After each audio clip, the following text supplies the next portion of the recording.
Hey, it's Reflex of Power 6, and I'm excited to have an old friend of mine, A-Trak, is joining me. What's up, dude? Yeah. It's good to see you, man. What's up? It's been a while. I'm just going to speak in Pee-wee Longway ad-libs the whole interview. I'm just going to go, Okay, let's try it. It's good to see you, man. You've been extremely busy since we last sat down and had a chance to really catch up, and we stay in touch via, of course, email and such. Yeah. I didn't realize it's been like many years. Yeah, time flies. But in that time, man, a lot of projects for you, a lot of really awesome and different spectrums of music. Yeah, thanks, man. I think it's fucking, I'm jealous, to be honest. Like, I think every DJ is jealous of the fact that you can do, a fucking Duck Sauce album and immediately after, team with like Lex and do like a fucking low pros, like hip hop, cool thing. Yeah. Kind of like, what's your mindset right now? 'Cause you just doing what makes you happy. It just feels like you're just fucking just having a blast, to be honest. Yeah, thanks, man. Yeah, definitely. For the most part, I make records that I feel like making, and so sometimes it's not the most obvious choice, but it's just like, I'll be excited to collaborate with a certain person and just kind of go through with those projects. And I think a lot of times when I finish one thing, I'll just sort of like bounce over to like the other side of the spectrum, because I'm just not really able to always do one thing. Sure. So, Duck Sauce, we spent a lot of time finishing up that album last year and setting up the release and everything. So once that was done, I just really felt like doing some hip-hop stuff again. So that's when I went and created Low Pros with Lex Luger and did the Cameron stuff. Yeah. And once those records were sort of underway, then that made me feel like bouncing back to like a little bit more like house and electro stuff, and the Milo and Otis collaboration, sure, the speaker, like just more clubby stuff. So I just kind of bounce back and forth. That I think it's just like that's how my character is. Yeah, and you have a obviously a unique approach to like the festival shows and stuff, because you are playing these fairly standard dance venues, or when people are playing just kind of like 128 BPMs across, you're changing tempo, but you're also incorporating a lot of like what you're known for from the past, which is like scratching and actual DJing, into the set, which is really cool, man. How important is it for you to like add that and expose like that audience to like that pastime of hip hop and which you came from? It's important to me. It's important to me even in part because I feel like increasingly I might be one of the only guys in those venues doing that. Sure. Like, there's plenty of DJs out there that know how to scratch, obviously, and like, I ride for all of them. And like, when I go to some of these festivals, especially, there's just like, it's kind of I don't want to say a dying art, but it's just rare to see that, and it's my comfort zone. It's sure, like what I do best. So.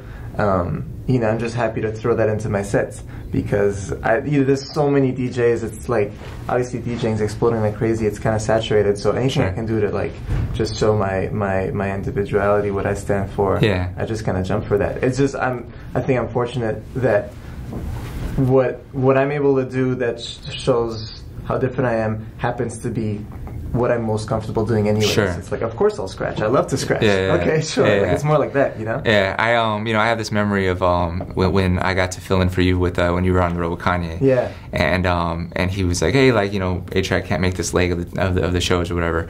Can you come step in? And I came and watched one show, and even in that aspect of that show, like, you added your own touch. Like, you added an actual real DJ. You weren't just playing tracks, and obviously no one would expect that from you. But it was it was art on stage behind Kanye of what you were doing. Thanks, but it fucking sucked, to be honest, because then he was like, all right, you're up the next night and shit, and like I was sitting like taking notes like my BlackBerry at the time, and I was like, all right, like tone scratch at the end of Heard Him Say and shit, and like I had to try and like do it the next night, and at the end of the show, like Kanye was like, hey, the tone scratch at the end of Heard Him Say, it didn't sound like when A-Trak does it, and I was like, yeah, because he's fucking A-Trak, you asshole, but it's really cool to see you always incorporating like those elements that they are more rare these days in the DJ world and stuff, and it's it's really cool, and you have the platform to do it, so it's really good for all our friends that do scratch, but that don't necessarily have that stage to like demonstrate it. Yeah, sure. And I might even be a bit stubborn by doing it sometimes, because it's like sometimes I'm in situations where like the crowd thinks they want one thing that's probably simpler, and my position is more like, you think you want this, but let me show you this other thing that you don't even know about, and hopefully you like that too. Sure. So it's like, it's a bit of a, it's a crossover or something, and like, I'm taking a risk, and there might be a more direct line to get the cheer, but I'm looking at this from the scope of like a 15+ year career as well, and like what I stand for and this and that, and like, my sense of individuality is something that's important to me. Yeah, and the showmanship helps sell it too, because you've definitely that's definitely fun. And the doubles. I've noticed you've been doing more body tricks and stuff like you know. Completely. And I show it more like on my Instagram and things like that, because I just like I want to make sure people know that that's what they'll get at an A-Trak. Sure. You know what I mean? Cool, man. So let's talk about the project. How did you hook up with Lex? How did that all kind of happen for the Low Pros project? What was the idea behind it? I mean, Low Pros came about in a pretty organic way, because basically, like, Lex and I just were talking a little bit on Twitter, like on DM. You know, one of his friends saw me perform at a show and was telling him about me, and we had been in contact a little bit in the past, so we were like vaguely familiar. But he hit me up like, "Yo, I heard you killed it at such and such festival. Like, we got to do some stuff." And I'm just a big fan of his. You know, like obviously, like Lex Luger, he created the blueprint for so much music that's out right now. So it started with a very simple, like, let's get in the studio kind of conversation. And maybe because I wasn't sure what to expect, I mean, essentially I booked a trip to Atlanta, and like I just knew I was gonna hopefully link with him. Like sometimes, the hip hop guys, you're not even sure if everyone's gonna show up. So like, I think I'm linking with Lex Luger. Yeah. But just to be sure that we would have some stuff to work with, I invited a couple of other people to the studio, and so I'm like inviting Metro Boomin, like reaching out to Young Thug, because I was talking to his people right before, and this is like right before he really was blowing up, and a couple of people like that, Q and guys like that, and like I just sort of sent out a couple kites basically, like, hey, I'm coming to Atlanta, because I don't go to Atlanta that often, Right.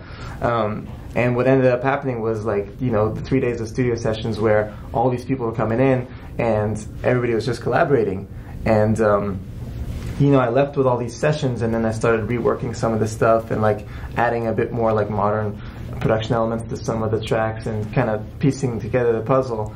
And Low Pros was just born out of like these studio sessions of like open door invitations with Lex Luger and myself as the nucleus, like as the centerpiece, and people coming in and out.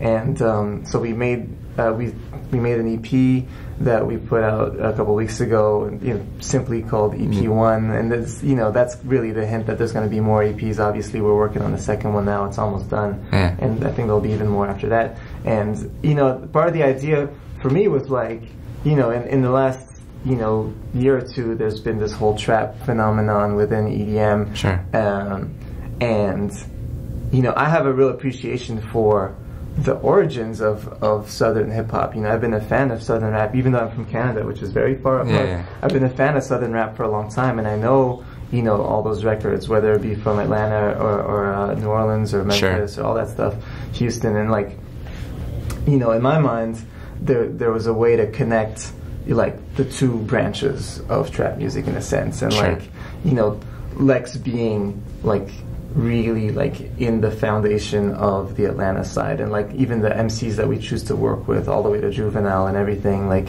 making sure it's very rooted in the true hip hop side. It's of it. Very authentic. And then sort of extending the reach a little bit to like festival land, so I can play that stuff in front of 20,000 people and jump the same way as like if you play like a purely electronic side of that sound. And it's the project's constantly evolving. The next EP is going to be a little different too, but it's just me sort of blurring the lines between electronic music and hip hop and trying to like build these bridges still. I think it's like kind of like the perfect time for A-Trak right now, because it's like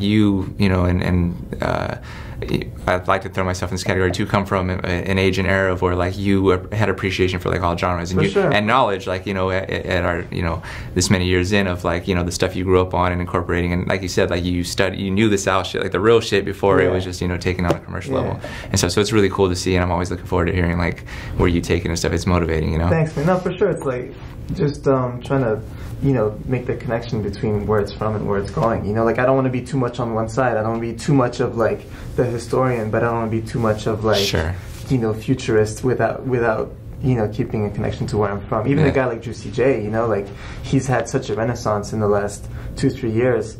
And like I got to know him when we were first friends, like in the Kanye era, when he used to come to to those shows. Absolutely. And like I remember memorizing "Sipping on Some Scissor" when that came out like 15 years ago, and like to make records with him in recent years too. It's cool. 'Cause I feel like he's really built that bridge too. Yeah, I remember like, you know, from hanging out with GLC and just like that whole time right there was that, you know. So yeah, it's really cool. So what's the rest of this year look like for you? You came out with like, the Duck Sauce, Low Pros. Like what's musically, what's A-Trak has what are your eyes on right now? Well, so yeah, Duck Sauce is out. Like yeah. That's been like the egg is hatched. You know, like that was in. Which the Coachella show was phenomenal. Like, with thanks you guys. so much, man. And it was cool to like create this Coachella performance that was like the sort of the launching pad for the album. The album came out in between the two Coachella weekends, but that's out, and we're kind of letting that do its thing. Energy's out, the remixes. Sure.